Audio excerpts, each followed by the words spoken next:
Hello, good evening, and welcome to the Invictus Racing League. Tonight, it is the No Assist League Round 1. We're here in Bahrain for the Bahrain Grand Prix.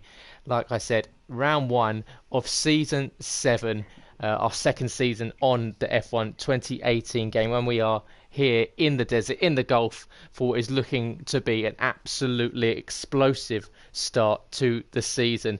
Bahrain International Circuit is 5.4 kilometres long. That's 3.36 miles. 11th longest track circuit of the year. The distance down to turn 1 is a 400-metre stretch from P1 down to that almost 180 right-hand hairpin. That's just under 0.25 of a mile. Longest straight the guys will be doing today is 1.09 kilometres, 0.6 of a mile. That's the main straight from the final turn down to turn 1. Where the guys will be doing around full throttle, around 64% of the lap, with 52 gear changes per lap. That's around 1,482 over the race distance. It's a 15-turn circuit with 2 DRS zones. The first DRS zone down the main straight on the exit of turn 15 down to turn 1, and the second on the exit of turn 10 down to turn 11. Of course, turn 10, a very tricky left-hand turn off camber, so the guys will have to make sure they've really got that car locked in off turn 10 to get the perfect boost and the perfect drag down to turn 11. My name is Gareth, otherwise known as Captain Stiff. You can catch me in the performance leagues on Tuesday night and F3 on Wednesday nights, and as hopefully for the rest of the season, I will be joined in the commentary box by none other than Sab. Good evening. It's good to be here for the first race of this new season in Invictus in the no assists. It's going to be really interesting, I think, this new season. We've got some very quick guys and girls in here, and yeah, Bahrain. I think it's an interesting race circuit. Bahrain. It can provide some overtakes and some mistakes. So yeah, it should be a good race tonight. Absolutely, as you can, as you were saying, with some very quick drivers in the league, you can see as I just scrolled there through the lobby, we've currently got 14 drivers at the moment. Do have a full grid. Unfortunately, we do have a few absentees for the first race, so we are anticipating them being back for next week in Spain. But you can see, yeah, there's some really quick drivers. You've got the current reigning champion in the No Assist League, Speed Queen 80. She's there in the Ferrari tonight. But equally, she's having taken the pre-season race last week in Hungary. But before that, the first pre-season race in the USA was taken by the driver sitting just above her. That's Boy Better Know SB, otherwise known as Scott. He's in the Mercedes AMG Petronas tonight. So Scott and Speed Queen looking like potentially they are the two that will be going at it hammer and nail all the way through the season. But as you were saying, Sab, there's potential for a lot of drivers on track to really make a charge for a championship run. Oh, definitely. We are missing. I think we're missing Humberstone as well tonight, which I would also put up there. You've got Scope as well, who's another super quick guy. So you could, in theory, if they're all on form, you could have a 4-5-way battle for the championship this season, which for us as spectators is going to be fantastic. Absolutely, and we've already in pre-season seen some absolutely fantastic racing. Last week in Hungary was a pretty exceptional race from the guys, and one of the new characteristics of the league this season is we're moving from realistic performance to equal performance. So the guys will be on an equal playing field all throughout the league. So the guys do not need to worry about trying to catch up if you're in a slower car compared to a faster car. It will be mano el mano across the 12 race calendar that we have in the Invictus Racing League No Assist Championship this season, as the guys start readying themselves up for the qualifying session. So yeah, what do you think, Sab, with us moving towards the equal performance over realistic performance? Is it an increase or decrease the value of the league? I think it's definitely an increase after what we've seen in the first two pre-season races where they were running equal cars. They provided us some fantastic racing. It was super close, especially the USA race with Boy Better Know. He was fighting with Scope in that first race, and Speed Queen battling her way through and claiming the victory. if we can get more races like that throughout the season, we're going to be one hell of a season, I think. So yeah, I think equal performance is definitely the way to go for this league. Absolutely, and if you do get a chance, guys, make sure you go to our YouTube channel, watch last week's Hungarian Grand Prix Pre-Season 2. We had an absolute barnstorm of a race. It ended up with a safety car with 3 laps left to go, which left a final 2-lap shootout for the win between Speed Queen, Scott, Humbostone and De Lange 93. All 4 of them heading for made it a really exciting end to pre-season and really set us up for what is looking like a pretty interesting season. Yeah, definitely. You mentioned De Lange there. He's an interesting one, De Lange. I think he never really seems to catch an eye in terms of spectacular overtakes or pole positions, but he always seems to get himself high up in the order at the end. He got himself 2 podium places in pre-season, and if he could keep that consistency up, I can't see why he can't be right up there come the end of the season either. Absolutely, he's taken several podiums in his time in the No Assist League over last season. Took a debut win in Belgium as well, so a very tricky circuit that he took his debut win, and 2 third-place finishes in pre-season has definitely set himself up nicely. Of course, we do have a 2-tier championship here in the No Assist League at Invictus, and Tier 1 are the guys that will be using fully no assists. Tier 2 will be using racing line just as they acclimatise themselves to using no assists. So there will be a Tier 1 and Tier 2 championship. But I believe, regardless of that, you will see some absolutely electric racing. As you can see, the first 2 cars out on track will be the teammates of Joel V520 and Boy Benno SB. Yeah, this is a strong team lineup, I think. Boy Benno and Joel, they're very quick drivers, the pair of them. It's going to be interesting to see how they get along tonight, especially, and if any team orders come into play at any point. I'm curious to see what will happen there. Absolutely, the 2 Mercedes boys here, they get on very well off track, and you can see around this circuit here, which does lend itself to a lot of aerodynamic drag and benefit if you can follow a car. That does one of them possibly give the other one a tow down the main straight and then look to give the favour back later in the qualifying session? They're both out on the super soft tyres, so both out on the quickest tyre possible. So really at the moment it's almost a race to get track position, because Scott, who's sitting behind Joel on track at the moment, will get that slight aerodynamic benefit down the main straight. Yeah, and I was just watching him there. They just entered into turns 9 and 10, was it? I absolutely hate that part of the circuit, because if you get that wrong, it ruins the rest of your lap, because you can easily outbrake yourself there and run really deep into there, and then all the way down that straight you just compromise. And especially if there's DRS and you've got somebody following you close by who gets that corner nailed on, they're going to eat you up, and you'll not be able to defend from them. So it's really crucial, especially in qualifying as well. It's really crucial to get them 2 corners bang on, because the rest of your lap will just be ruined otherwise.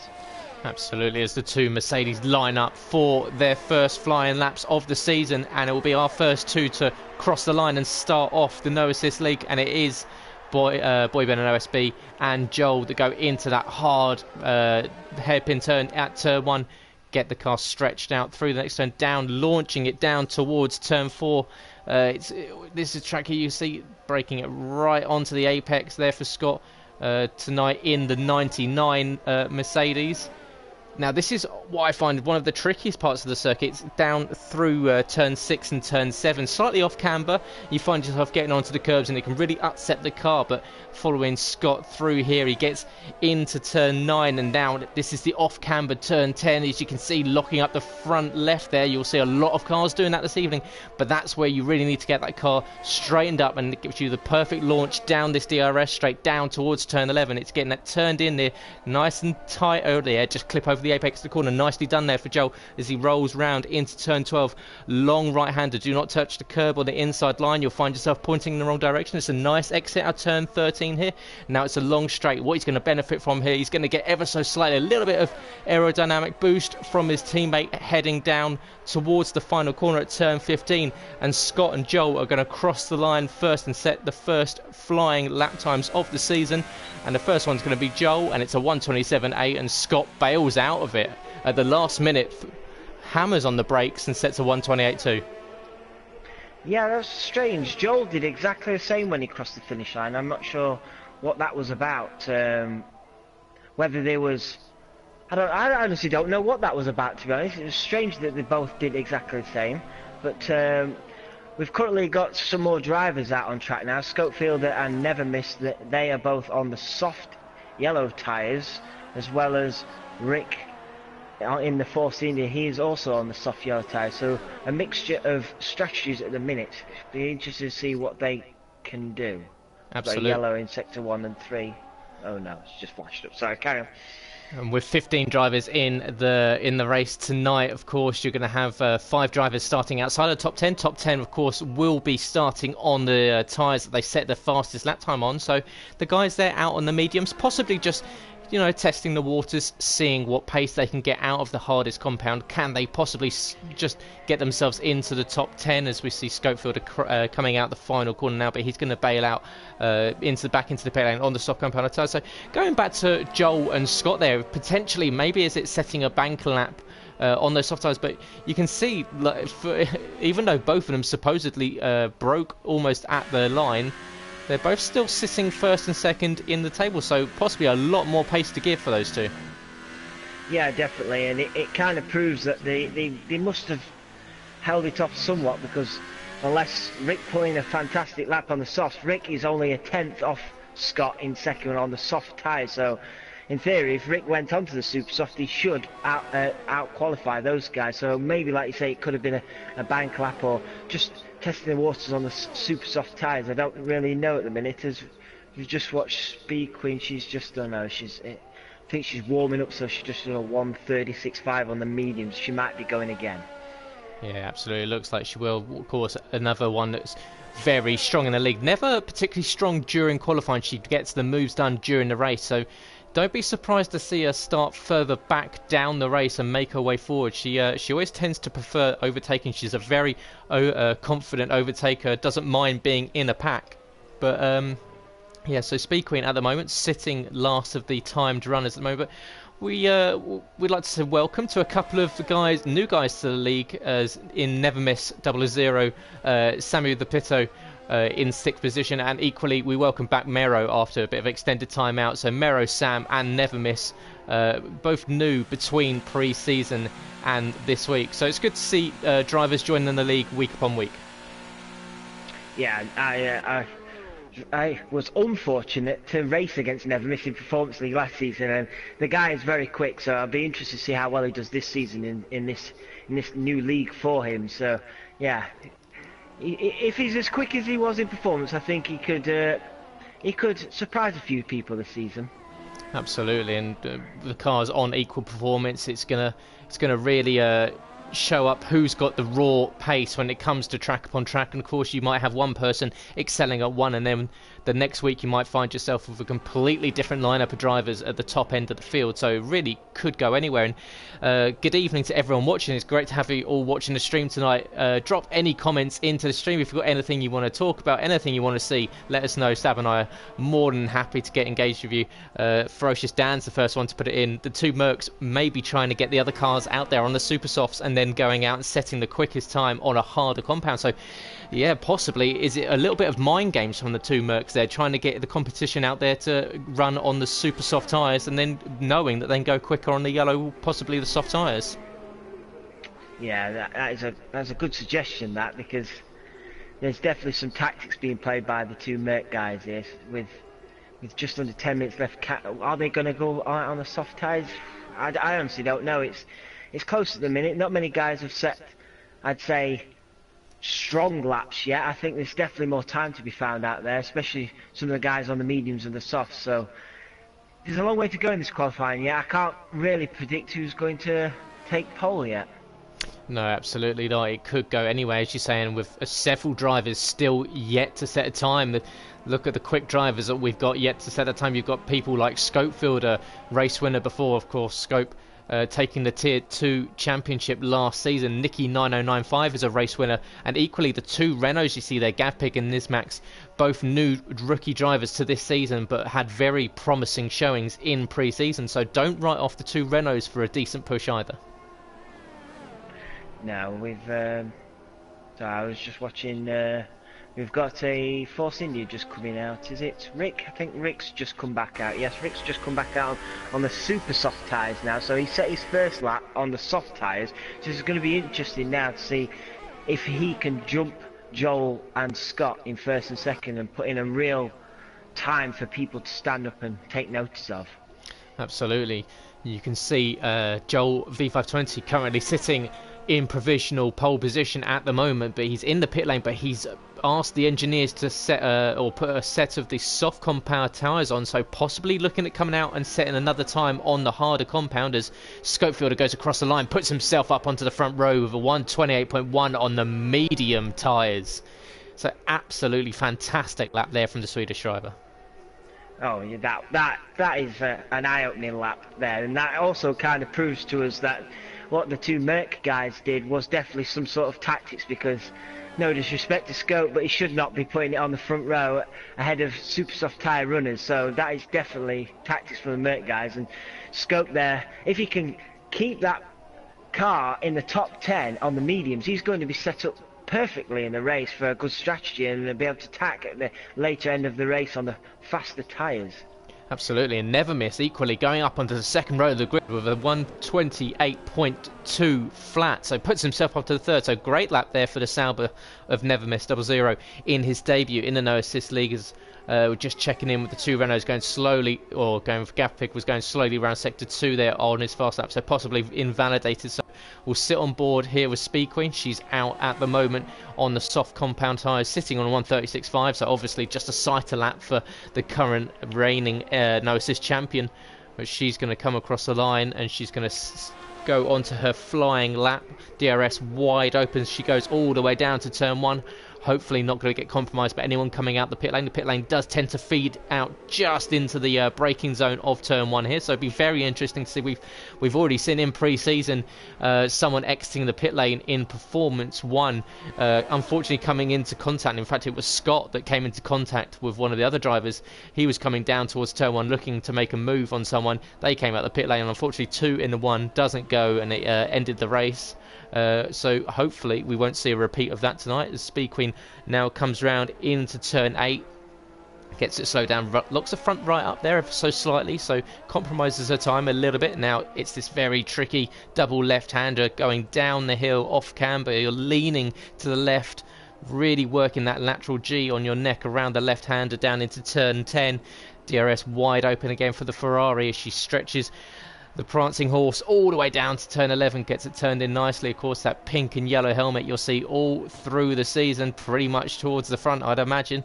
Harvesting a little bit of energy, so possibly not pushing wholly hard throughout the entire lap. As you can see there, stretches out nicely onto the runoff area on the exit turn 13. Now it's just one corner left to go on her lap. Is it going to be a competitive time? She's got to 1:20 at the moment, so she's got about 7 seconds to get it across the line. Rick's gone pole at the moment, 1:27 flat, so Rick, as Speed Queen comes across the line, and she doesn't increase that much, there's only a 1:28.5 on the soft compound tyres, but look at that from Rick WR88, a 1:27 flat on the super soft tyres. Yeah, that was a might tap, and we also had Samuel the Pito. He'd gone pole provisionally on the soft tyres with a 1:27.4, but to tell you, both the Merc guys are now out on the soft tyres. They've both come out at the exact same time, the first run, now both out, about to start their flying laps on the soft tyres. So it'd be very interesting to see what they can do with Never Miss also jumping up into third place on the super soft tyres. Absolutely, yes. So the Mercedes boys possibly having a chat in the garage before the session, just deciding what their strategy was going to be for the race. Of course, the two know each other well off circuit, will have discussed beforehand their pit strategy. Obviously, you don't want to be on the same tyre at exactly the same time. You'll find yourself well, it might wholly depend on who can look after those tyres slightly better. Of course, Bahrain's one of those tracks where you really do have to make sure you've got your tyre strategy locked in, and equally your tyre management out of the low speed corners. It's very easy to spin those wheels, and you'll lose a lot of grip, and equally you'll overheat those rear tyres. So it's going to be a real battle for these guys as we're on board with Gav Pig slowly winding his way up towards the final few, or through the final sector now, before he starts his flying lap. But it's going to be a real juggling battle, or juggling act for these guys to make sure that they're handling their time management around the circuit. Yeah, I was just watching Joel then. He's just bailed out on his first flying lap. He must have made a mistake as he slowed down on the back straight and let his teammate Scott through. Scott is still going now on the soft tyres as he's just about to enter the final corner. He slightly locks up the right front tyre, and now he's full power straight to the finish line. What can he get on the soft tyres? It's only up to 5th. So has this strategy paid off for the mate guys? Because I expected a bit more there from him then.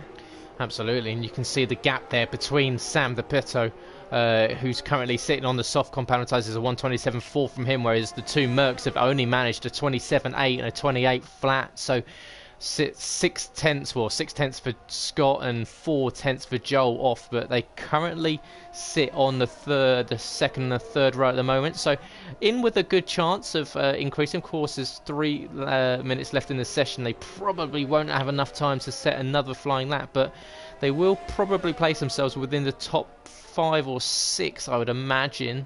So there's definitely room for improvement, but equally they're not too far back that it will be a bit of a battle in the first stint of the race. No, definitely not. I was watching Joel again. He's struggling on these soft tyres. He's just run wide again, and at the minute, because he's not set a faster time on these yellow wall soft tyres, his fastest lap on the super soft, so he'll be starting on the super soft because he hasn't improved yet on the time he first set out, and he does seem to be struggling quite a bit on these soft tyres. Whether he's going to go for another run, if he's got enough fuel for another run, remains to be seen. Or will he just dive back into the pits and put on another set of tyres if he's going to have time? We've just barely got 2 minutes, so he's probably going to have to just go for it on this run here, or as he's going to go for it again. We'll see if he can do it, because this is really going to be pretty much his last probable chance of getting a decent lap time in. Absolutely, compromising himself ever so slightly there with an extra lap on the tyres compared to a lot of the others that are out on fresh rubber. You can see Scopefield are out on fresh soft tyres at the moment equally. Nicky 9095 is out. You've got Delanger, Mike and Nismax all out on the soft tyre doing their outlap with 1 minute 30 seconds left in the session, so it is do or die for a lot of these drivers as Mero bails out of that lap there, slows down, so possibly Mero sitting in 10th for the moment. We'll see if he decides to go for another flyer, but if not, it looks like he may be dropping out of the top 10.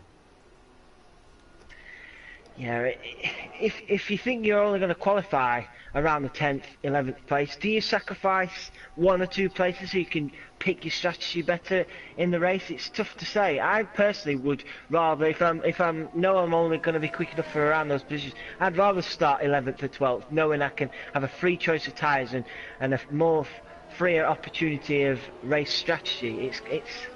It's tough to call. I don't know. What would you go for if you was battling around those positions? Yeah, I tend to agree with you there. I find if I'm bouncing around that top 10 mark, I would prefer to be in the 11th or 12th position, just to give yourself the opportunity of using a fresh set of tyres going into the race session. And it's drivers like Mike, who we regularly find goes out and does some sighter laps out on the tyres, decides on what ones he thinks are going to work best for the race, and then will just sit out qualifying. So he almost gives himself a little bit of practice to find out where the grip is on each tyre compound.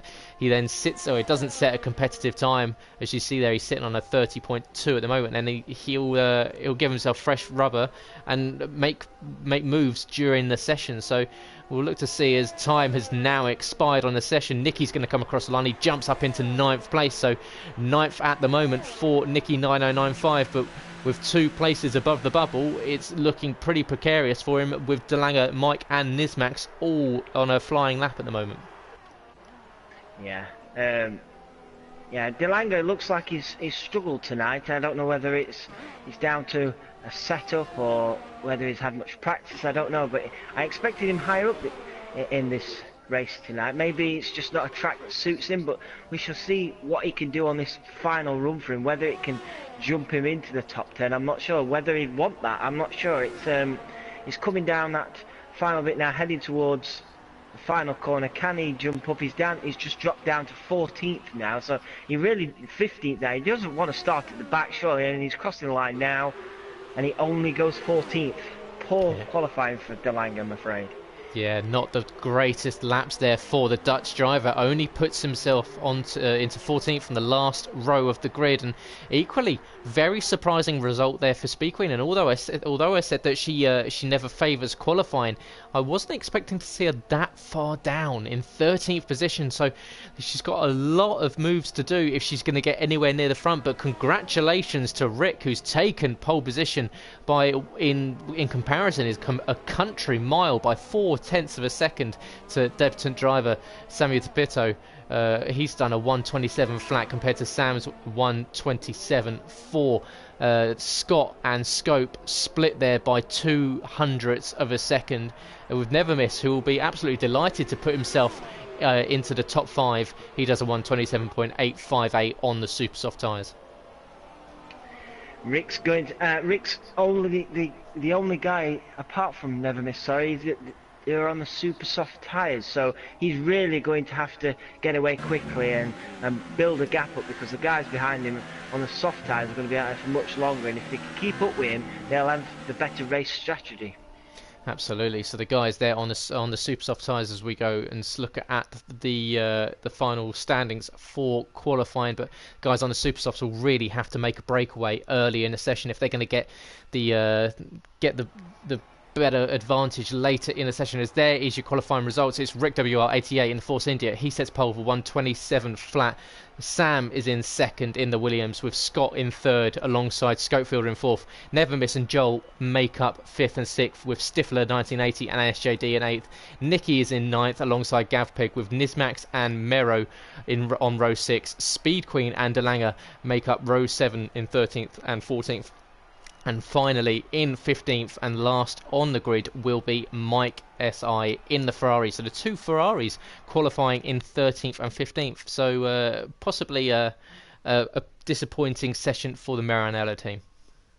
Yeah, that really is. It's going to be tough. I think we do know that Speed Queen likes an overtake, but from 13th, it's asking a lot to get anywhere even near the top 5, especially how quick some of these guys are looking tonight. So I think she'll be definitely disappointed. She'll have wanted to at least been in the top 10 to make any mark on this race. 13th, she's going to probably need some luck, maybe some DNFs, who knows. But can you ever really write off Speed Queen?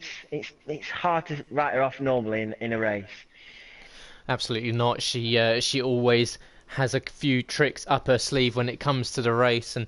But with that, like I said at the start, 400-metre stretch from P1 down to turn 1, that sharp right-hand, almost hairpin-like turn at turn 1. The guys have to be very careful around here. You don't want to pick up wing damage at the first corner, and with 15 cars all charging down towards that first corner, it's going to be slightly nervy for a few of them, I'm sure, especially the guys in the mid-pack, not wanting to get too close to the guys ahead, equally not hoping that someone comes into the back of them. Of course, we're not expecting to see any damage, but it is one of those things that you've really got to watch out for on the first lap around a track like this. Yeah, who would you favour at the minute then, as we're just about to start this race? Rick's looking very fast. He even looked fast on the soft tyres. Would you favour him to be able to pull away and create a gap so he can fight towards the end? It's tough to say, because that top 5 is very close. I personally cannot pick a winner at this minute. No, I tend to stand with you. It's very tricky. There's obviously Sam qualifying in second on the soft tyre, so he's probably given himself the best chance at the first stint. It all depends on really on the guys on the supers, so Rick and Nevermiss in the top 5, what they can get out of those tyres, which will go off a lot quicker compared to the guys on the soft. So it's really what pace Rick and Nevermiss can get off those tyres earlier in the race, as we see the guys line up, take off for the formation lap. One lap around this 15 corner circuit, around 5.41 kilometers, 3.36 miles.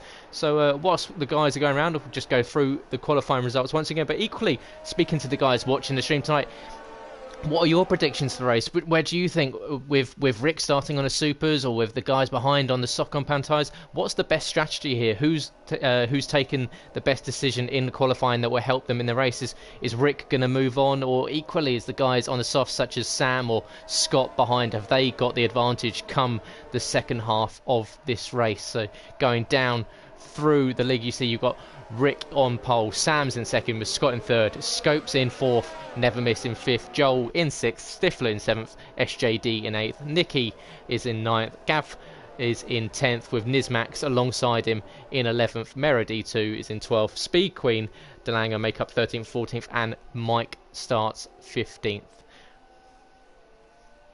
Yeah, I'm just having a look.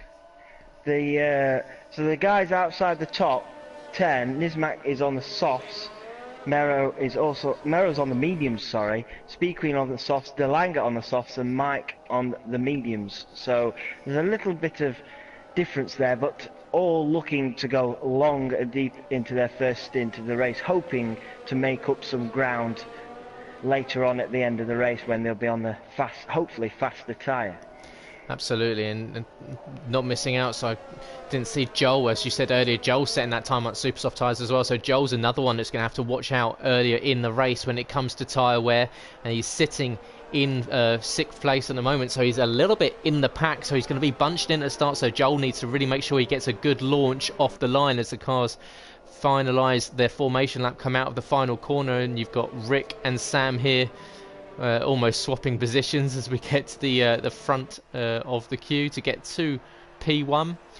We'll see who's going to get the best launch of the line. Of course, the red-walled Supersofts should have the advantage getting off the line, but like I said earlier, they will go off the cliff a lot quicker than these guys on the soft. So look to see the Rick might have the rear wing on, or the rear mirrors of that Force India pretty full pretty soon.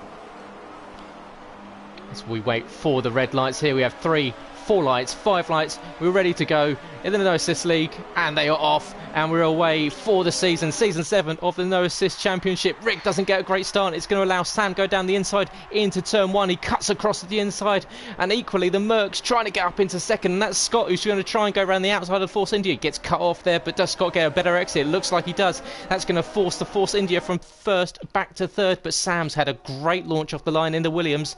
He's got himself back onto first.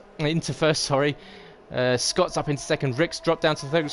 Good start there for Stifler 1980. He's got up into 5th position. Nevermiss unfortunately dropping down to 7th, so not a great start for the Sauber.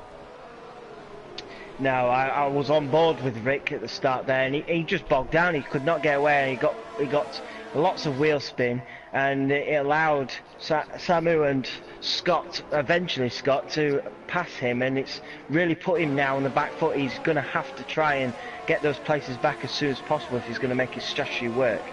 Absolutely, and looking down through the grid, look at what she's done. Speed Queen is already up into 8th position. She's made up 5 positions already just off the start, so an absolutely rocketing start there from the current champion. Speed Queen really impressive in that first run down to T1. Yeah, it kind of makes me look stupid, doesn't it, after what I said. She's phenomenal, isn't she? She just knows how to pick her spots and how to get the overtakes done early on, and this now has put her in a real good position against those super soft guys, as we're getting a fight. The front 3 down to the first corner. We've got Samu and Scott are both fighting. I've got the wrong angle here. Scott, there you go. Samu's still in the lead, with Scott still in second, but Scott is all over the back of Samu like a rash at the minute. Absolutely, the top three fighting all the way down to dry. Yeah, and Scott really, really trying to get this move done. You can see he's got the pace over Sam, and he's getting stuck behind. Sam's gonna, or you don't go side by side into here. It's very brave, and it's Sam that backs out. So Scott takes the lead. Fantastic move there for the Merc driver. The two trying to go side by side into turn 6, which is never advised at the best of times, but Sam decided he would relinquish the lead and possibly look to fight another day. But it's going to allow as Rick dropped down to 5th, so possibly a slight mistake there for the Canadian driver. He's dropped down by Scope and Joel, so Joel moving up into 4th. So Joel's doing what he needs to do on those super soft tyres. Yeah, I feel for Rick a little bit, because he's had a really good qualifying, and he's just not. Has he got a problem, because Stifler has now just overtook him, and he's falling back at the minute. Is he going to have to come into the pits? I don't know whether he's picked up any front wing damage or some sort of damage, but he's now got never miss all over the back of him, and he's going to end up so far down the grid here. Is he going to come in? He's struggled after that first corner. He's not coming into the pits, and never miss looks like he's just going to breeze past him, and never miss is going to. Is he not? No, Rick is holding his own at the minute, yes, Rick's just about. Oh no, he's completely locked up, and now never miss does take that position. Not sure what's going on for Rick, whether he has a problem with that Force India at the minute. I'm not sure. We've now almost got a 4-car battle for the lead. Sam just took the lead back off Joel down the main straight, got the move done into the inside, almost ran a little bit deep. Scott tried to look at the cutback, but unfortunately got cut off by the Williams driver. But what it has done, these two fighting, has allowed Scopefielder to cruise up to the back of him, and equally he's pulled Joel V520 along with him. So currently we've got 2 Mercedes, a Williams and a Red Bull battling it out over the top 4 positions. Looking at Rick, he's dropped down to 8th position now. So yeah, Rick, the pole sitter, falling backwards at a rapid speed. He's now dropped behind Speed Queen, who's made up another position, so she's now up into 7th position. So Rick possibly dealing with overheating tyres on those super softs earlier. Yeah, Rick's just hit Speed Queen going at the end of that DRS straight, and I'm amazed Speed Queen wasn't badly taken out there. It was quite a whack there, and Rick is really struggling here, and he's dropped even further down now. His teammate and Gav Pig have also overtaken, so yeah, there's some real problems for him there. But at the front, we've still got a strong battle. There is less than a second between first and second, and Scott should have DRS going down into the first corner. Can he make the move on Sam? No, he can't just quite. He's just a little bit off at the minute. Yeah, Sam maintaining the lead, just had that little bit of an extra gap over Scott out of the final corner. It meant that the DRS wasn't as effective. Scott possibly saving a little bit of battery too for later in the stint, but these two looking like they might be the main battle for the race victory. But equally, Scopefielder is doing very nicely in 3rd position, holding off Joel, who will be on the faster tyre at the moment. So Scopefielder doing very nicely at the moment, sitting in that current podium position. Speed Queen, like you said, she's down in 7th position, even though she's taken that whack to side, but she's now 2.7 seconds behind Never Miss. So a slight gap starting to form behind the top 6. Yeah, Speed Queen has also got Nikki not far behind. Nikki with DRS down that back straight. Nikki is closing in on her, and Nikki is also bringing Gav Pig along with him. So we could have a 3-way fight at the minute for 7th. Can Speed Queen keep them off that position, as Nikki is really now closing in fast? So Speed Queen's starting to lose a bit of time to Never Miss. Is it because she's thinking more about defending from Nikki rather than fighting forward? It's going to be interesting coming down this start-finish straight, because it's going to be a 3-way battle here. Both Nikki and Gav Pig will have DRS. Absolutely, and Nicky already using half of his battery's worth, but he's going to try and send it past Speed Queen down into the first corner. She takes the inside line, so he's going to have to go the long way around the outside. Speed Queen covers it off, goes deep. That doesn't allow you to take the initiative into turn 2. Speed Queen maintains the position. Good defensive driving from the reigning champion, but equally Gav Pig is sitting behind Nicky. This battle is going to keep going on over the rest of the lap. So you've got the Ferrari currently sitting with one mirror full of pink, one mirror full of yellow.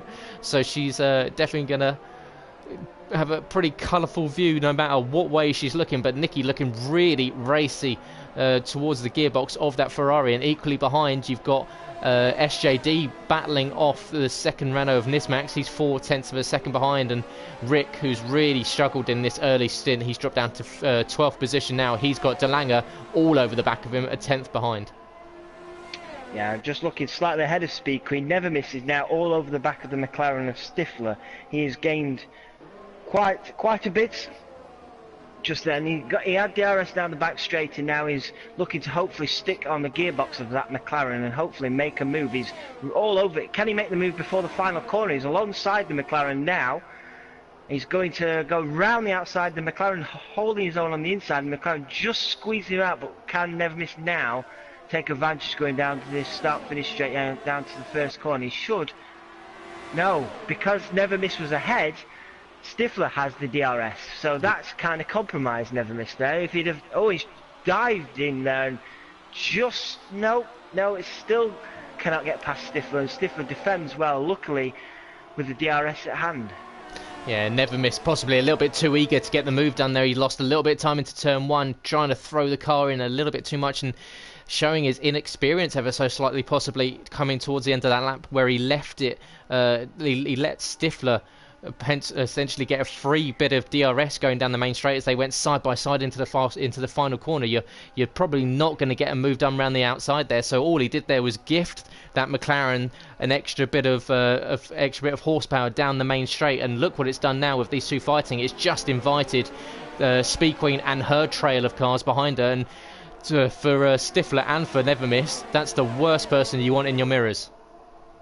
Yeah, definitely. And remember, these two, Never Miss Stifler, are on the super soft tyres, and the guys behind, Speed Queen, Nikki and Gav, are both on the soft tyres. So if they can stick with these guys, they're effectively going to end up being ahead of these guys towards the end of the race. So these guys, they're not doing themselves any favours by squabbling at front. We're going to end up, by the look of it, having a five-way battle for fourth place going down the start-finish straight as Mero just picks up a 3-second time penalty for multiple warnings.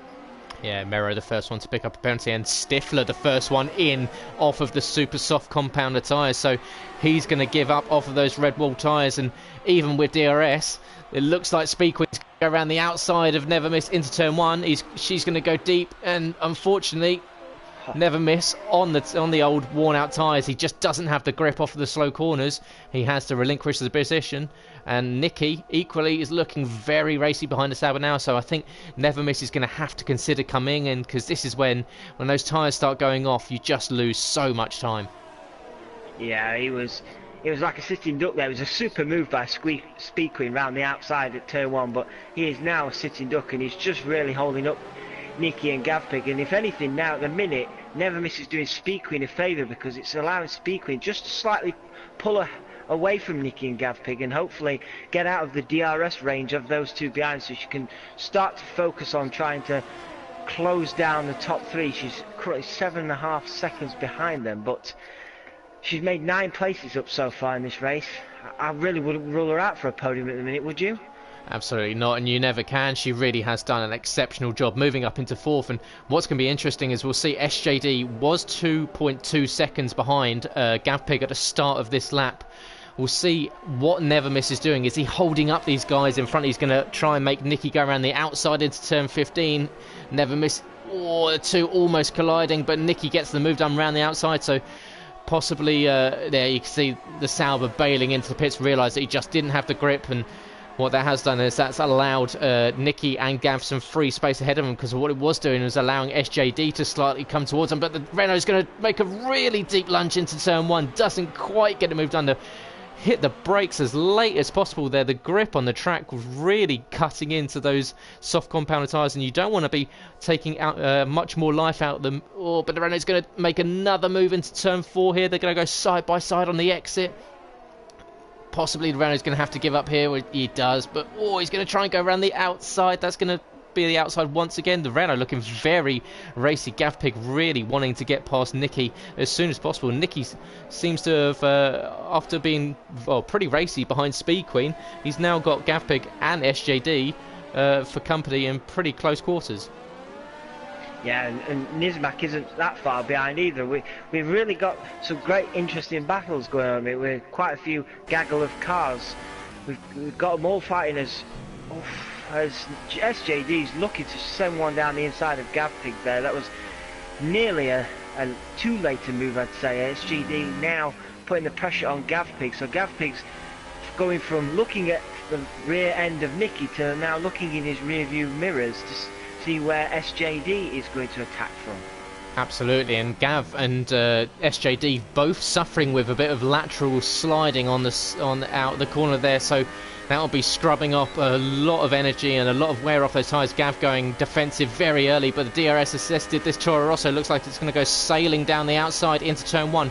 Who's the last of the late breakers? Do we see the Renault back on the inside, or is SJ going to take the position? Looks like the Toro Rosso is just about going to get there. The two Renaults are now absolutely side by side as we head down towards turn 4. Who's going to give up out of the team? Because Gav's looks like he's dropped from 6th to 8th in one corner.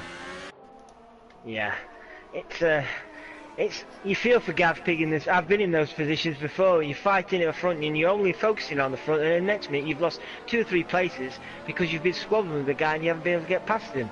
It's unfortunate for him, but hopefully, if he can, is to get his focus back and stay on the back of Nismak and hopefully bring him back into this fight with SJD and Nicky. But has he took too much out of those soft tyres too early? I'm not sure. We'll have to see how he gets on. Absolutely, this is where team tactics should come into play. You're sitting in 7th and 8th position. You're both on the tyres that should be lasting a little bit longer than the guys that were on the super soft. So this is where you needed to possibly play team rules and just help each other. Use one at the front, use the quicker one, drag the other one around. Get as much get the person sitting behind the faster.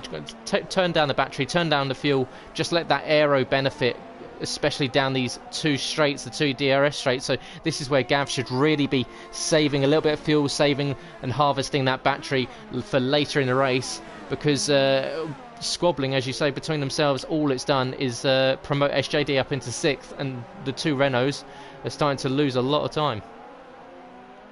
Yeah, it's like I say, there's been some fascinating battles throughout, and I've just gone back to 1st, 2nd and 3rd, and there's like 1.5 seconds from 3rd to 1st. These guys are so close to each other. Scott in 2nd has been having DRS on Sam, but he's just Sam's just locked up going into turn 10, and it's slightly compromising me. Can Scott take advantage here? He's much closer than he was a lap before. Can he use the DRS to his advantage? He's opened it up now. He's not going to be close enough, but these guys are so close. Scott just can't quite get close enough to make a move at the minute. No, they've been almost joined at the hip since the start of this race. They traded the top position in the first few laps, but Sam's managed to hang on for the last 7 laps or so. But Scott definitely looking slightly racier later on into the stint. You can see a little bit of graining on the front tyres there of Scott, but heading down the main straight, it looks like the Williams is getting a better run out of the final exit, but with DRS, the Mercedes is going to look to the inside. Scope's coming into the pit, so he's the first one off the soft compounder tyres to come in and set get a new set of tyres on. So possibly the look of an undercut there for the Swedish driver.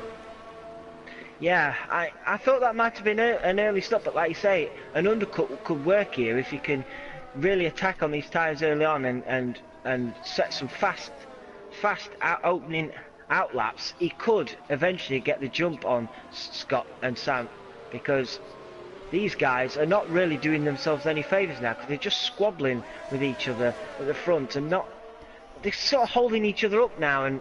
And Schofield, if he's got some clean air, which I think he has, he's 6 seconds behind DeLanga, he could really pump in some laps now and hopefully make the jump. Absolutely, and you can see there, look at the gap they've formed behind them as well. So it's 9.9, almost 10 seconds now back to Speed Queen. So these 3 that were at the lead, now obviously 2.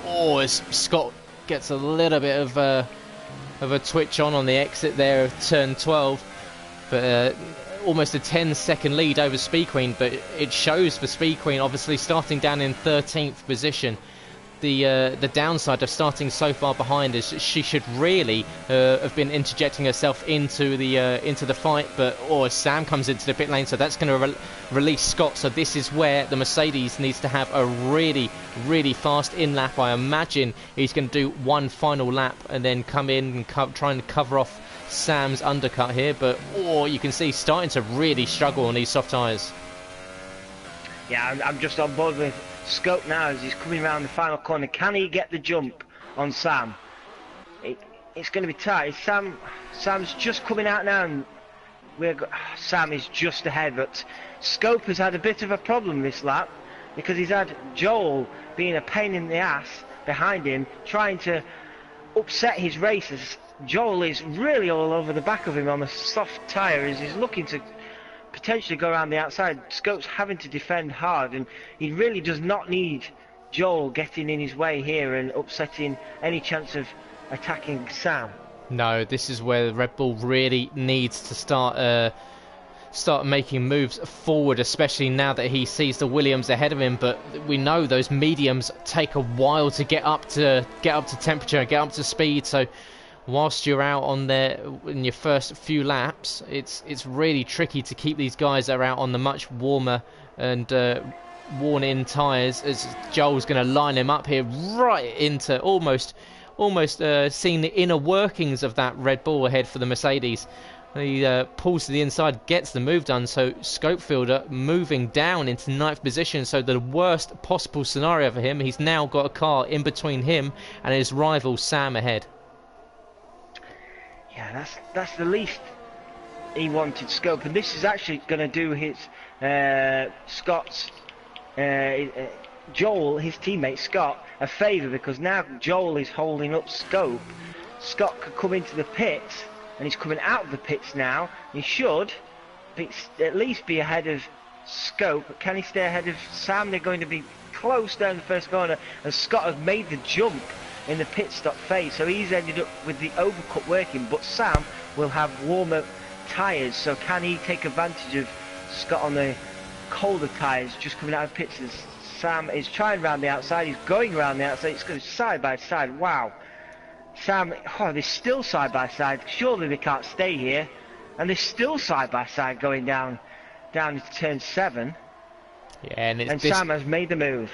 This time it's Scott that has to yield out of those two. Those two seem to love going side by side through turns 6 and 7, but this time it's the Mercedes that backs out of it, possibly realising he just doesn't have the grip on those tyres that not yet up to speed, and possibly Scott having to yield to his teammate behind the second Mercedes on the soft compounded tyre. But he's going to, as Scott struggles to get these mediums up to temperature, in the same way that Scopefielder was struggling, Scott might have to just let Joel go past so that those two don't end up fighting with each other.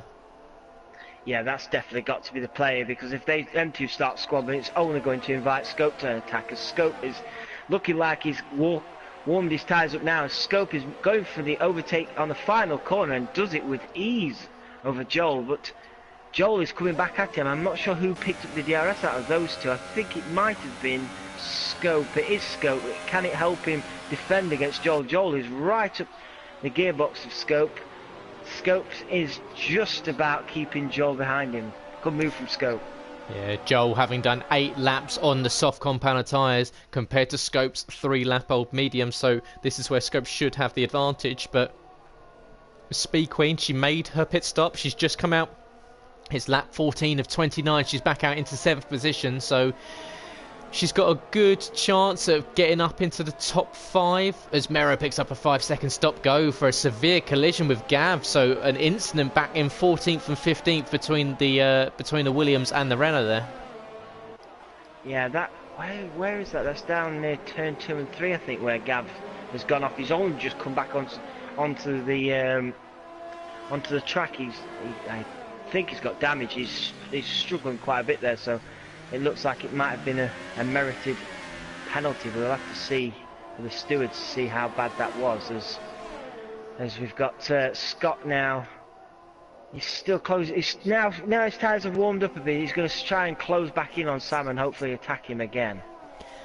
Looking down through the grid, currently you've got Stifler 1980 all over this rear end of Speed Queen, and what a move if he gets that done down into turn 13, and he does get the move. Really surprises Speed Queen. I don't think she was expecting to see that papaya orange McLaren send it down the inside. It's not really an overtaking position there, but Stifler with a very opportunistic move, and he's going to get DRS on the Ferrari ahead, so possibly a move past both prancing horses in one, or possibly as he's going to come out, he's going to have to, like I said earlier, the Force India coming out just into the path of the two cars ahead, but Stifler does get the move done on Mike, and he's going to go past Mike and Speed Queen in one lap. Oh, as he collects, he's collected the, we've got a huge accident here, a huge accident between Stifler, Nicky and Mike.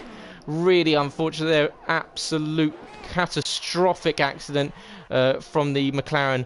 It was not great, and we looked like Stifler and Nicky really going at it. Nicky seemed to come across the McLaren. It sent the McLaren into the wall and then back out onto the track surface, where unfortunately he's collected Mike, and the three end their race in round 1 on lap 15 in what is a very messy accident. Unfortunately, I didn't get to see that. I was watching Joel. He has re-overtaken Scope for 3rd place now, so it's a great battle between those two at the minute. Joel on the softer tyre but more worn tyre, 9 laps old worn tyre, has re-overtaken Scope, so this is really hampering Scope for his battle for the top place here, because he's going to have DRS again down the final straight, but he's just over half a second behind. He's probably not going to get the move done, but this is really not what Scope needs if he wants to fight for the 1st place. Looking down now, we've got SJD. He's 0.5 of a second behind Never Miss. Never Miss on the 2-stop strategy, and as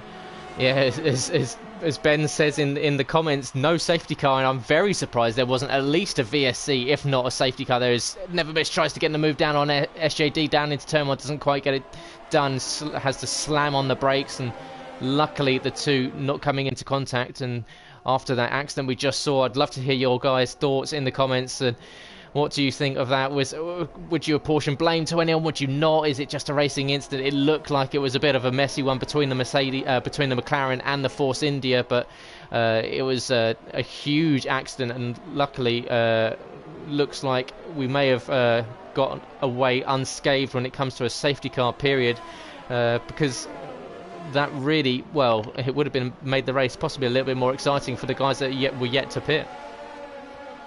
Yeah, we were a 3-car pilot. Normally you would expect a safety car, so I'm quite surprised one didn't come out. I'm just at the minute watching Rick. He's now closing in on Never Miss for 7th place. Rick's on 10-lap old soft tyres, with Never Miss on 8-lap old soft tyres. We've Never Miss is not far behind SJD, so we might have a little battle here going down to start-finish straight with Rick and Never Miss.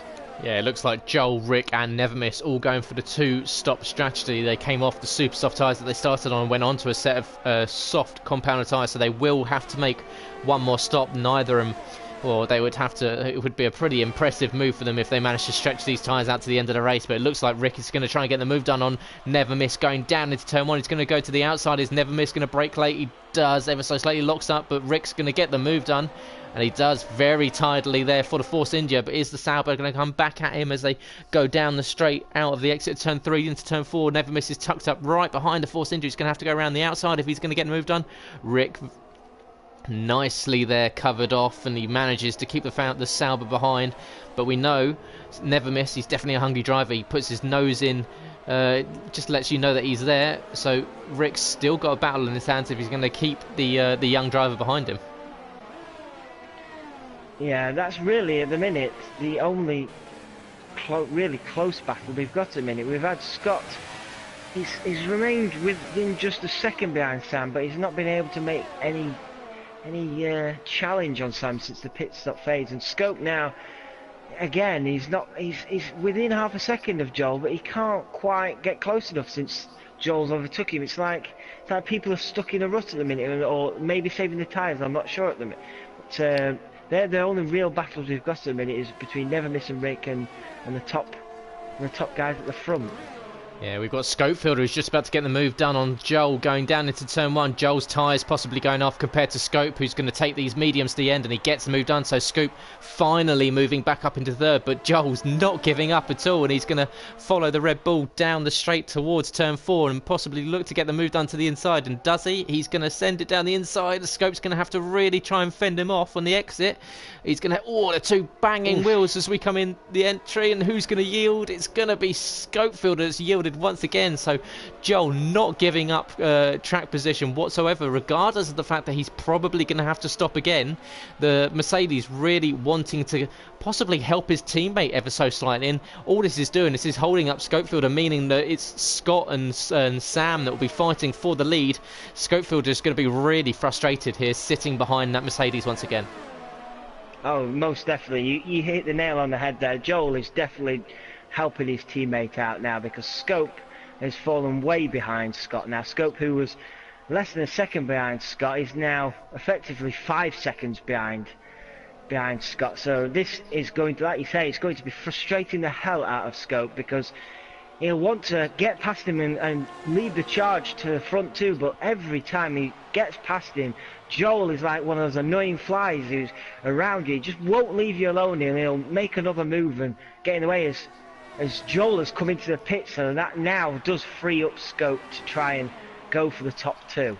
Yeah, Scope really trying to get as much aerodynamic boost down the main straight as he could. He was almost following Joel into the pit lane there, peeled off at the last minute and had that DRS wide open. And this is where Scope really needs to put the hammer down if he's going to catch up to these top two that are still half a second between them. Scott's got the advantage of a 1 lap younger tyres compared to Sam, but with 10 laps left to go in the race, these two still nose to tail when it comes to the race lead. So it really is anyone's guess, these two still going at it.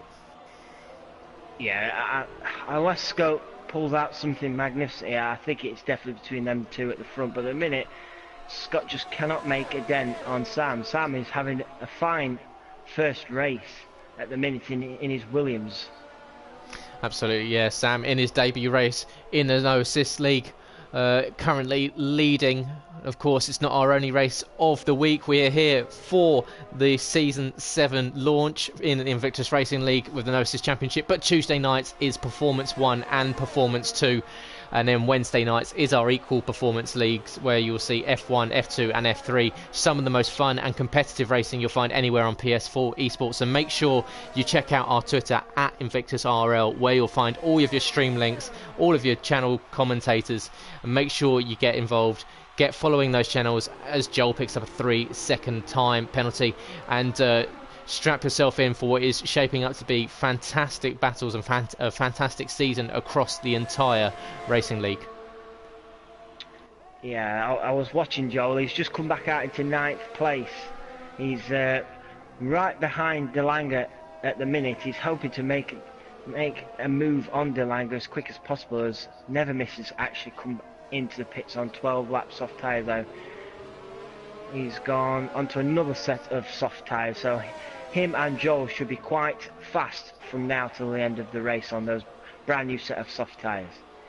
Absolutely, Never Miss. Probably going to battle with Rick once again. Those two have obviously started on the super softs, so we'll go at it, and you can see Never Miss and Rick pretty much battled throughout the first half of the race. 2.5 seconds between them at the moment, so as you say, they will be quick come the end of the race, but it looks like it might be a point scoring finish for Never Miss in his debut in the No Assist League. So it will be, as we see the leader getting a huge bit of oversteer on the exit of turn 13 there, and it's closed the gap up right down to 2.5 tenths now, and this is probably Scott's best option at getting past this. His best chance. The DRS is going to be wide open. He's going to be tucked up right behind the Williams as we head down the main straight.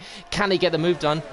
Sam's going defensive to the inside. It's going to mean that Scott's going to have to quickly switch to the outside, but possibly moving ever so slightly too late there for the Williams. Tried to cover off. He took the inside line, then moved to the outside very late. And then with those two sides once again nose to tail as we head up towards turn 4 there. This battle looks like it's going to continue going on, but that all stemmed from Sam getting a really bad exit out of the exit of turn 13. Yeah, I think that was Scott's best chance to overtake Sam there. He couldn't quite get the move done. It was good defending from Sam. I think it was hard, but I think also fair. He didn't.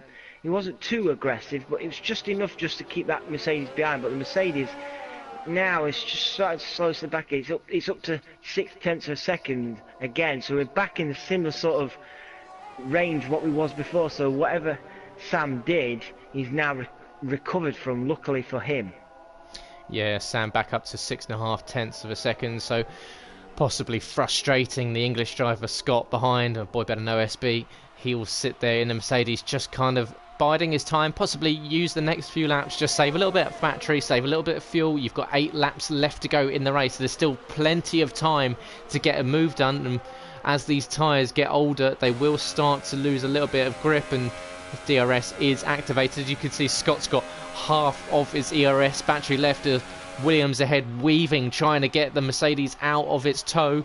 Oh, Scott's going to go for a very late lunge into turn 1. The two almost collect each other, but it looks like Scott's bailed out of that one. But it's a slow exit for Sam out of turn 2 and turn 3, and they're going to go side by side on the entry to turn 4. Who's got the best run? It's going to be the turn in here, side by side still once again, and these two seem to be glued to each other and loving once again side by side into turn 4, into turn 5 and 6, sorry. But this time Sam gives way, and it's Scott that takes the lead.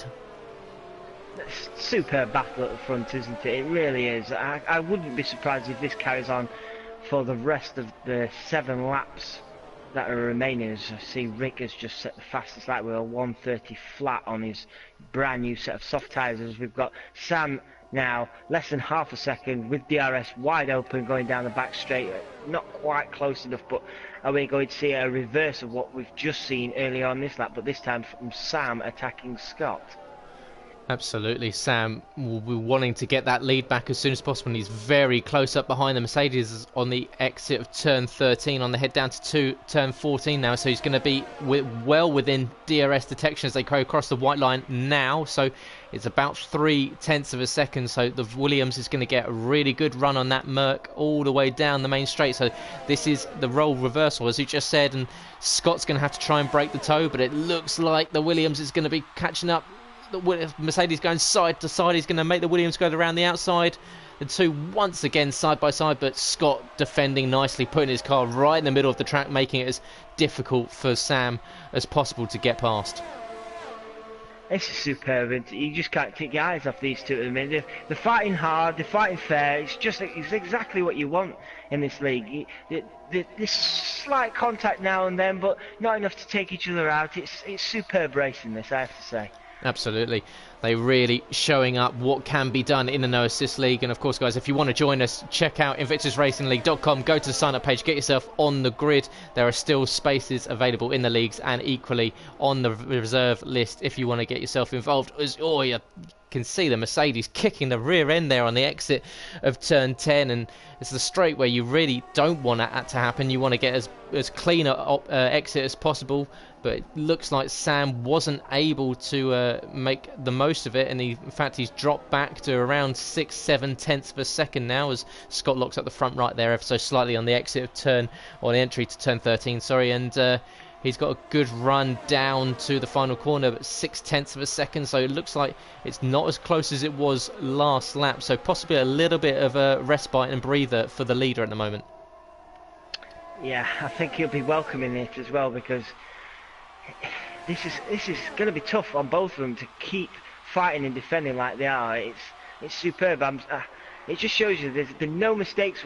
I don't want to say a commentator's curse, but there's been no mistakes from either of them. It's amazing to see how close they are fighting for lap after lap after lap. You just, like I say, you just can't keep your eyes off of them. And I'm hoping Sam can just get that bit closer again, and we can get another side by side or late lunge down the inside down to turn 1 again from each, because it's just fantastic to watch this. Absolutely. 5 laps left to go in round 1 of the Invictus Racing League No Assist Championship as Rick sets the fastest lap, 1:29.925. Great lap there. He seems to be pumping in some very fast laps on his fresh, soft compounder tyres. He's sitting down in 9th position at the moment. In fact, he's stretched out a gap, a pretty huge gap over Nevermiss now. So Nevermiss dropping back down. He's still going to pick up a point. Currently, the closest battle we've got on track is here in the lead, but equally you do see Mero D2 and Gavpig fighting over 11th and 12th. The gap's there between 3/10 of a second, so we'll try and catch up with that as soon as we can. Obviously, we don't want to miss anything happening at the front. These two going really going at it over the last, well, you would say over the last few laps, but this battle's been raging for the entire race ever since Sam took the lead down into turn 1. When Rick started on pole, Sam took the lead, Scott managed to get up into 2nd position, and these two, ever since the exit of the final corner on lap 1, have really shown us what an absolutely fantastic and hungry set of drivers can do if they're given equal cars. Most definitely, yes. It's been such an exciting opening race of the season. I'm hoping we're going to have races like this throughout the season. It's yeah, we've got quite a spread out field now, but overall this race has been fantastic. I'm just looking down. SJD is starting to slowly reel in Speed Queen. He's just around a second behind Speed Queen. He's hoping to at least try and make a move on her for 4th place just before the end of the race. Yeah, Speed Queen, she's up in 4th, so she's made a superb battle through the grid. Of course, she started 13th, up into 4th, but she will rue possibly starting a little bit far down. Did mean that the guys ahead managed to stretch out a lead, and it just looks a bridge too far for her. She's going to be off the podium, which possibly you may not see too many times this season. Looking down through the grid, of course, you've got the two at the front battling, but just checking in on Mero and Gavpig, they're going to be almost side by side as we go down the main straight. The Renault is going to get the move done on the Williams cutting in right, perfectly timing for Mero D2. Is he going to try and send it back down the inside into turn 1? He is, and the two trading positions, so regardless of the fact that these two look like they're going to be finishing outside the points, they are not giving up and definitely taking the fight to each other. We've just had Samu retake the lead. He's just dived in first corner and he's got the move done excellently against Scott. Scott just caught out, I think, there, because I expected better defending from him, but Samu's took advantage of that, and now he has got the lead with 3 laps to go, with Scott wanting to try and fight back as quick as possible. Yeah, sitting on board here with the 2nd place man, Boy Better Know SB, taking a nice line through the exit of turn 8 there. Now we'll see how these tyres are shaping up when it comes to the off-camber corner. Sam struggling on the exit of turn 10 there. This is going to give Scott a good opportunity on the run down to turn 11. Can't quite close up there, was possibly hindered ever so slightly by the slow exit of the Williams ahead, but Sam's got a bad run through the exit of turn 11 there. Scott's going to be really close. He gets it nicely tight to the apex of turn 12 and into turn 13. This is where he really needs to make sure that he's in prime opportunity by the end of this lap. They're going to come across the DRS detection line now. You can see Scott being really tactical there. He didn't want to. He had so much overspeed on the Williams ahead, but he knew that he had to have DRS if he was going to get the move done. Sam's gone defensive very early, but the Mercedes is going to have a brilliant run on him down into turn 1. He goes to the outside. The Williams trying to cover off ever so slightly. They're still side by side. Who's going to get the move done? Scott has got the move done into turn 1, and he's been able to cover off the Williams, but the Williams looks like it's going to come straight back at him. I was just thinking, how can you call this? It's lap after lap, side by side, overtake after overtake. It's insane. As the side by side just bumped wheels by the looks of it there. Scott has gone back into the lead. It's going to go down to the final lap this here. It could even go down to the final corner the way these two are fighting at a minute. Yeah, these two side by side numerous times over the race, and of course guys, this video will be available on Twitch as a VOD for the next 28 days, and equally check it out if you've missed any of the race back on the YouTube channel, Invictus RL on YouTube. You really need to make sure, if you haven't seen it all, you go back and see it, because it's been an absolute classic to start the season. And as Mike drops in a comment into the group and says what a disastrous start to the season, and a really unfortunate start to the season there for you, Mike. And it was a really quite a horrendous accident that I'm sure the guys will be wanting to watch back. And as the McLaren between Stifler 1980 and Nicky got caught up in an accident, and unfortunately for Mike, he was just a passenger. Yeah, it's not the start you want in a season, is it really? Because you're on the back foot straight away. Then there's Sam who's, I thought he was going to make a late lunge down there. He's shown his nose to Scott, but Sam has just picked up a 3-second time penalty, and that has probably just ruined it for him. He slightly cut the corners. I think it was at turn two. He slightly cut the corner, and that has probably just gifted Scott the win. Yeah, it looked like possibly Sam just lit the rear tyres up trying to get it turned in for turn 2, and he just got possibly a little bit of understeer and just ran over I can't even believe it would have been intentional. It looked like he possibly just misjudged his entry. And yeah, as you say, it looks like unless Scott picked up a penalty in the final lap and a half, that might be what decides this race. It's a shame. It's a shame that a penalty will decide this race, because I'd love to have seen this go down to the final corner on the final lap to see who could have took it, because I hate to say that we're only in the first race, but this could possibly be one of the best battles of the season. It's been fantastic. It's been ongoing throughout all the race. These two have been absolutely fantastic battling each other. They've not shown any remorse. They've been aggressive, they've been fighting, they've done everything, and it's just been absolutely pleasure to watch these two. And if Samu can do this throughout the whole of the season, we're going to be really interested to see what we can get with the fight for the championship. We could have a 5-6 way battle for the championship if we're having these sorts of battles all the way through the season.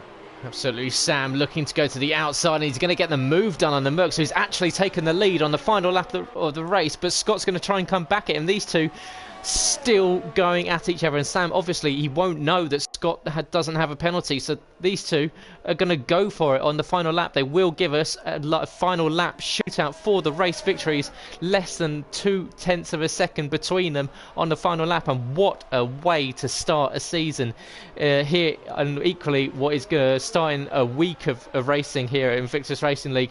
But if anything, and well, if the races for the rest of the season in not just our league here in the No Assist, but equally on the 2 Performance League and F1, F2 and F3, anything like this, we are in store for an absolutely unbelievable season. It just shows as well that Bahrain so far has been picked for a reason for the first race of the season. It's brought us some fantastic battles. Early on especially, we had 5-way battles, late lunges down the first corner. It has been a super track for the first race of this season, especially at the front here between these two. They're just relentless. It's probably a good word to use.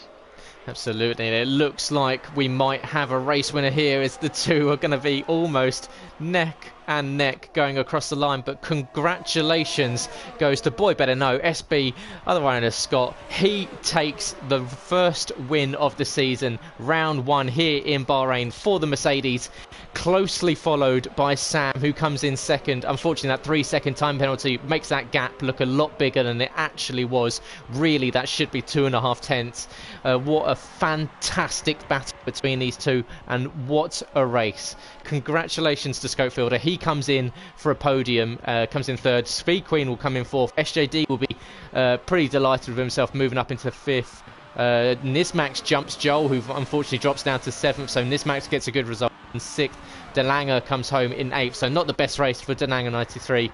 Rick unfortunately dropping down from pole position all the way down to 9th, but he will pick up 9th position and 2 championship points, and it's going to be Never Miss 00 on his debut in the No Assist League. He may have started much further up the grid, but I'm sure he'll be pretty happy with himself as he is waving the car from side to side. He picks up a championship point in his first race. And then finally, you've got the two, the Renault and the Williams of Gavpig and Mero D2. They will be coming home. Your two outside of the points, but equally had a pretty exciting battle between themselves in the final laps. Gavpig is going to come across the line 22 seconds down on Never Miss. He takes 11th, and it's going to be Mero D2 who comes across the line and finishes our first race of the season. So, Gareth, who would you pick for driver of the day then? I think that's almost the impossible decision. It's Yeah. immovable force or irresistible force and immovable object between the two of Scott and Sam up the front. But you'd have to edge it to Scott purely on the fact that he started further back, and equally he was tenacious enough to not pick up a penalty and make the moves done when they really counted. But those two really, really were impressive tonight, going at each other. Yes, there was ever so slight contact, wheel to wheel, but if you count the rubbing as racing ever so slightly, that it was a pretty amazing race to watch and start our season off with. I'd have to agree with you as well. I also would like to just say a special, well, not special, I'm not so surprised, but Speed Queen making 9 places up in the race. Another fantastic race for her, 4th place. It's some fantastic points for her, especially starting from 13th. That's a good start to the season from where she did start. Absolutely. So there are your top finishers, the top 12 that all finished. Unfortunately, we lost Mike, Nicky, and Stifler to that huge crash earlier in the race.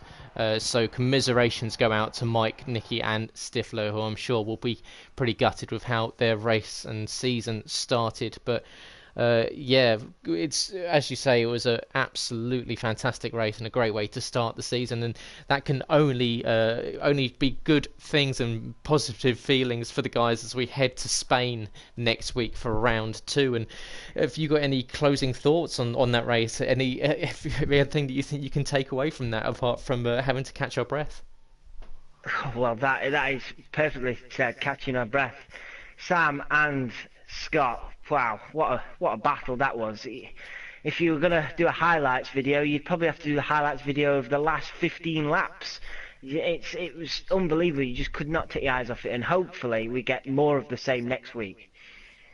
Absolutely, and yeah, so guys, thanks for joining us. I'm sure you enjoyed the race as much as we did. It was an absolute pleasure to bring you the first round of the No Assist season. Make sure you check us out on Twitter at InvictusRL, where you can find the stream links for tomorrow's races, the Realistic Performance 1 and Realistic Performance 2. The two leagues will be kicking off their season in Bahrain tomorrow night, and then equally Wednesday night brings you the F1, F2 and F3, so there's plenty of racing to be watching over the rest of the week. But it's well, in summary, it was a pretty it wasn't even a pretty, it was an absolutely brilliant start to the season for everyone involved. Congratulations goes out to Scott taking the race victory, to Sam and to Scope for picking up a podium. So Scott takes home 15 championship points and will sit at the top of the table as we head to Barcelona next week. But thank you very much for joining me. Thank you, Sam, for joining me in the commentary box once again. It's been a great evening, and it's always good to have your thoughts and equally someone else to ramble on with as we watch some pretty excellent racing. But thank you very much for watching and for dropping your comments in. It's always good to see you enjoying the stream. But we will see you next week in Barcelona for round 2. Good night.